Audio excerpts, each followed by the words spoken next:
Mustafa balligh maqasidana waghfir lana ma madha ya wasi'al karami ya Rabbi bil Mustafa balligh maqasidana waghfir lana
di mana surah Al-Ma'un ini menunjukkan bahwa syariat agama kita itu bukan hanya urusan hablum minallah, tapi juga hablum minannas. Dalam agama kita bukan hanya mengatur urusan ibadah kita kepada Allah Subhanahu wa taala, tapi juga mengatur tentang ibadah sosial. Dan keduanya adalah satu hal yang tidak bisa dipisahkan. Bahwa ibadah kepada Allah Subhanahu wa taala harus nyambung juga dengan ibadah sosial. Begitu juga ibadah sosial tanpa ibadah kita kepada Allah Subhanahu wa taala, maka ibadah sosial yang kita lakukan juga tidak ada artinya. Allah Subhanahu wa taala berfirman, "A'udzubillahi minasyaitonir rajim. Bismillahirrahmanirrahim. Ara'aital ladzi yukadzibu bid-din wa dzalikal ladzi yad'ul yatim wa la yahuddu 'ala ta'amil miskin fawailul lil musallin alladzina hum 'an salatihim sahun alladzina hum yura'un wa yamna'unal ma'un." Sadaqallahu maulana al-azim. Allah Subhanahu wa taala mengawali ayatnya dengan kalimat ara'aital ladzi yukadzibu bid-din. Kita biasa tahu terjemahannya adalah, tahukah kamu siapa orang yang mendustakan agama? Kalau kita lihat dari asbabun nuzul, sebab turun ayat ini adalah Allah. Para ulama mengatakan qala Ibnu Abbas radhiyallahu anhu nuzila fil 'As bin Wa'il As-Sahmi. Ada satu riwayat yang mengatakan ayat ini turun berkaitan dengan seseorang yang bernama As bin Wa'il As-Sahmi. Wa qala As-Suddi nuzila fil Walid bin Al-Mughirah. Salah satu lagi mengatakan riwayat dari As-Suddi turun berkaitan dengan seseorang yang bernama Al-Walid bin Al-Mughirah. Waqila fi Abi Jahlin. Ada yang mengatakan turun berkaitan dengan Abu Jahal. Karena memang surah Al-Ma'un ini adalah salah satu surat yang memang turunnya sebelum hijrahnya Nabi kita Muhammad SAW. Kemudian lagi disebutkan turunnya nuzilat fi Abi Sufyan, di mana Abi Sufyan wa kana yanharu fi kulli usbu'in jazuran fa talaba minhu yatimun syai'an fa qara'ahu bi asahu. Jadi intinya adalah semua orang yang disebutkan tadi ini berkaitan dengan orang-orang yang ketika ada anak yatim dia tidak memperhatikannya, bahkan mendzoliminya. Malah diriwayatkan tadi saya katakan bahwa Abu Sufyan itu dengan tongkatnya mendolimi dan memukul anak-anak yatim. Maka Allah sampaikan ara'aital ladzi yukadzibu biddin, ai a'abasarta ya Muhammad alladzi yukadzibu bil hisabi wal jazai au bil ma'adi wal jazai wat thawabi. Tahukah engkau, tidakkah engkau melihat ya Muhammad? Karena tak di sini mukhatabnya awalnya adalah kepada Nabi kita Muhammad SAW. Tapi tentu yang dimaksud adalah informasi dari Allah Subhanahu wa taala kepada kita umatnya, orang-orang yang mendustai agama, orang-orang yang tidak percaya dengan al-hisab, bahwasanya di hari kiamat akan ada perhitungan dari Allah Subhanahu wa taala, bahwa di hari kiamat ada balasan dari Allah Subhanahu wa taala. Karena kita meyakini hadirin Allah, apapun amalan kebaikan kita, sekecil apapun kebaikan yang kita lakukan, bahwa ya'mal mithqala dzarratin khairan yara wa may ya'mal mithqala dzarratin syarran yara. Siapapun yang beramal kebaikan sekecil apapun, maka dia pasti akan melihat. Makanya ulama sering ingetin kita, jangan anggap remeh amalan kebaikan, sebagaimana jangan remehkan pula sebuah dosa kecil. Kita kan kadang-kadang anggap timbang dosa segini, itu namanya meremehkan dosa kecil. Kita nggak tahu kalau dosa kecil sering dilakukan, lama-lama jadi gede juga. Maka jangan remehkan, termasuk amal kebaikan tadi. Ara'aita wa in kana fi surat istifhamin lakin al-gharadu bi mithlihi al-mubalaghatu fit ta'ajjub. Dalam sisi bahasa dikatakan, walaupun ayat ini isinya pertanyaan, tahukah kamu? Hakikatnya adalah ta'ajjub, satu ungkapan keheranan, di mana Allah Subhanahu wa taala ingin menunjukkan bahwa ada orang yang dianggap yukadzibu biddin, mendustakan agama. Bahasa sederhananya para Allah adalah orang yang ngaku beragama padahal pengakuannya dianggap bohong. Orang yang mengaku percaya kepada hari kiamat padahal kenyataannya dianggap tidak percaya. Siapa mereka? Fadzalikal ladzi yad'ul yatim wa la yahuddu 'ala ta'amil miskin. Di surah ini Allah Subhanahu wa taala menyebutkan dua kelompok manusia yang disebut yukadzibu biddin. Dua kelompok manusia yang dianggap mendustakan agama. Yang pertama, alladzi yad'ul yatim, ay huwa alladzi yarfa'ul yatima an haqqihi dab'an shadidan wa yuzjiruhu zajran 'anifan wa yadhlimuhu haqqahu wa la yuhsinu ilaihi. Menurut ulama tafsir, makna yad'ul yatim adalah orang yang mengabaikan hak-haknya anak yatim, orang yang menyakiti anak-anak yatim, orang yang menghardik anak yatim. Jadi nggak ada sebab yang memang layak untuk kita marah sama seseorang, tapi kita sewotnya kelebihan. Kita tuh dalam posisi tarbiyah. Ulama pernah menjelaskan, ketika ada orang misalnya memarahi anak yatim, memang nggak boleh dulu. Boleh selama antara marah kita dengan apa yang dia lakukan seimbang. Misalnya anak yatim belajar, tahu-tahu dia nggak mau sekolah, ya boleh kita marah, nggak apa-apa.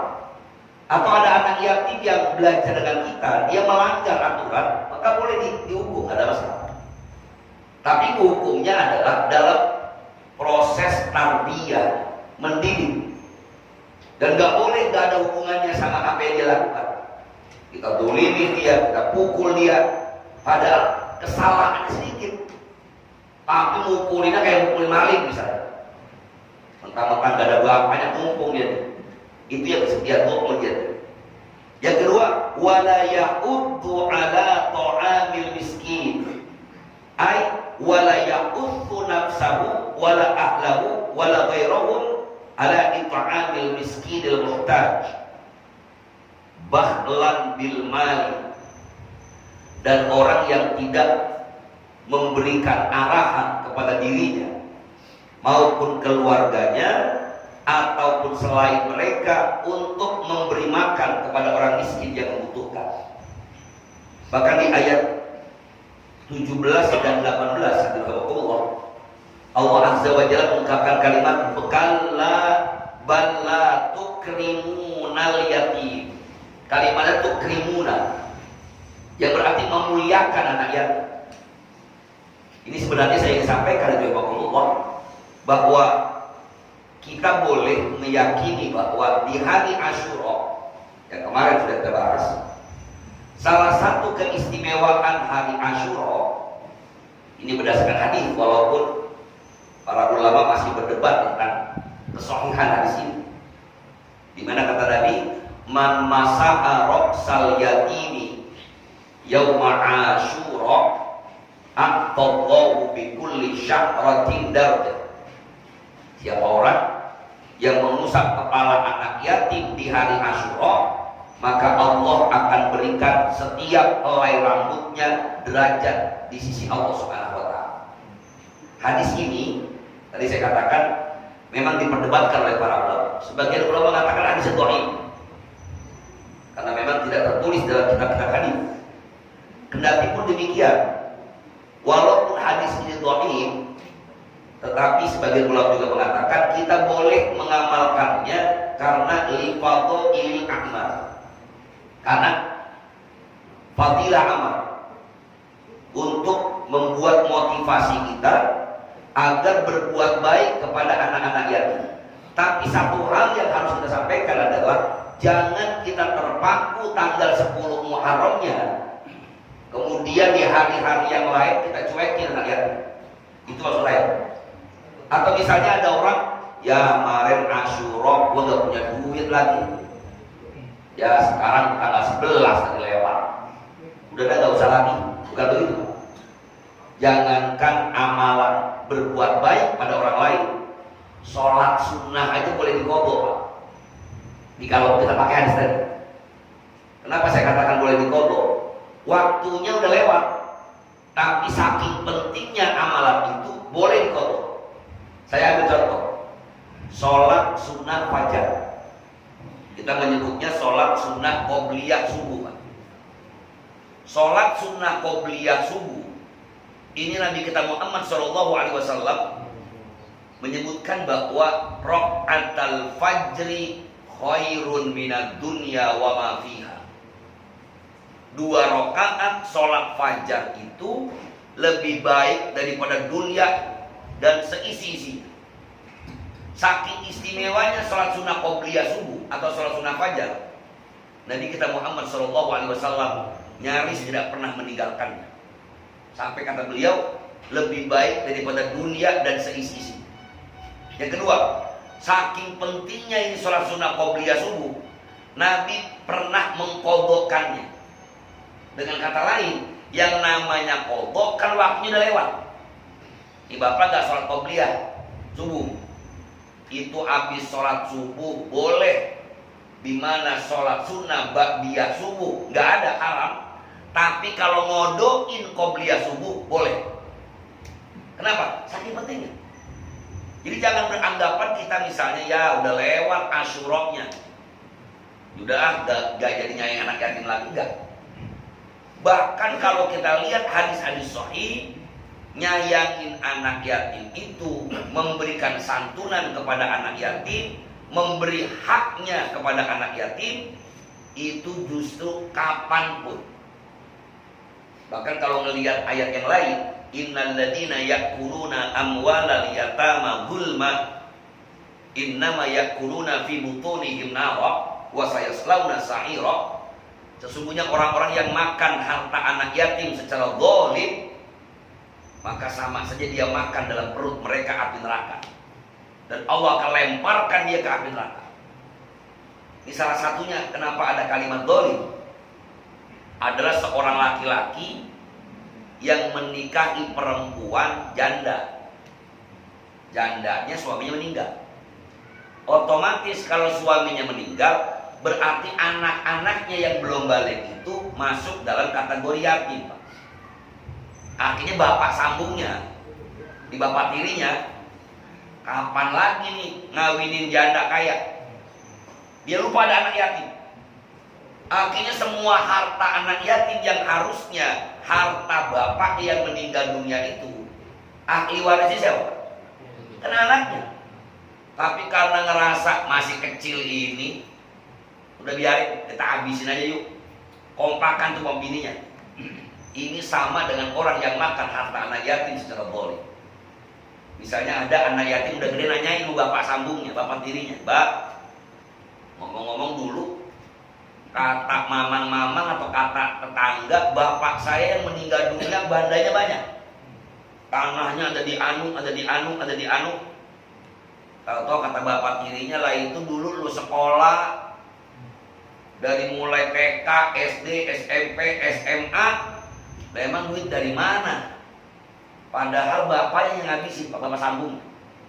Ini yang disebut dengan innal ladzina ya'kuluna amwalal yatama zulma. Dia makan harta anak yatim secara zalim, maka sama saja dia makan api neraka. Lah ini jagain. Kalau kita menikahi seorang janda yang punya anak yatim, bagi waris dulu, Pak. Mana yang jatah anak yatimnya, mana yang jatah bini kita, emaknya dia tadi. Kita kan kadang-kadang kalau ada orang meninggal, seringkali bagi waris entar-entaran. Ini problem kita, Pak. Saya sering nemuin kasus, itu bapaknya udah meninggal, entar aja dah. Toh masih ada emaknya. Lah kalau emaknya nggak nikah lagi gampang.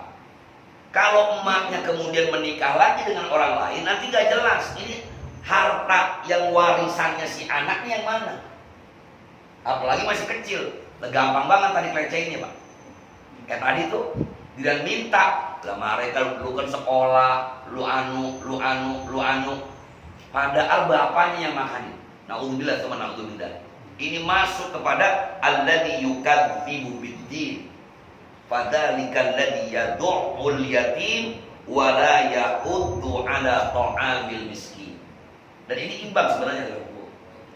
Orang yang ngurusin anak yatim pahalanya luar biasa. Dalam hadis sahih, qala Nabi sallallahu alaihi wasallam, ana wa kafilul yatimi fil jannati hakada. Hadis sahih Bukhari Muslim. Aku bersama orang yang ngurusin anak yatim kelak di sorga kayak dua jari ini. Saking dekatnya kita makan Nabi kita Muhammad SAW. Bayangin, kalau saya pernah bahas orang yang haji mabrur itu pahalanya gak disebutin kita sorganya di mana. Kata Nabi kita Muhammad SAW, al-hajjul mabrur laisa lahu jazaa'un illal jannah. Haji yang mabrur tidak ada lain pahalanya sorga. Lihat kalimatnya, haji yang mabrur tidak ada pahalanya selain sorga. Tapi Nabi sebutin nggak sorganya di mana? Enggak. Pokoknya sorga aja. Jadi kalau orang yang pergi haji kemudian dia mabrur, dapat sorganya di pinggiran sorga, Allah salah enggak? Ya kagak. Lah kalaupun protes, ya Allah, ngapa saya tempat di sini nih? Lah kan yang penting lu sorga. Kan gak disebutin. Tapi orang yang nyantunin anak yatim, yang ngurusin anak yatim, Nabi sebut bersamaku kayak dua jari ini. Gak mungkin di pinggiran, Pak. Di mana tempatnya? Lah kelas istimewa, di VIP, Pak. Lah kalau dia ditaruh di pinggir, dia bisa protes, melekat. Lah gua kan ini pahalanya gua sorga, ngurusin rakyat ngaku di pinggiran. Iya, pindah. Cuma sayangnya, saya katakan tadi, banyak orang lebih memilih ibadah mahdoh, malah melewatkan ibadah sosial. Kalau urusan haji, wajibnya sekali. Kalau udah sekali haji, kudunya ibadah sosial yang lebih banyak. Kalau kita kan nggak pernah, kadang-kadang yang penting, apalagi di negeri kita ini kan kalau nyantunin anak yatim nggak wah. Kita ini selalu pengennya ada wahnya, Pak. Sama tren nyantunin anak yatim misalnya, paling demen itu kita kalau nyantunin anak yatimnya dikumpulin ratusan, urusan amplopnya berapa duit kek, yang penting nyohor banyaknya. Apalagi yang ngasih santunan orang kaya, waduh sekampung Pak itu.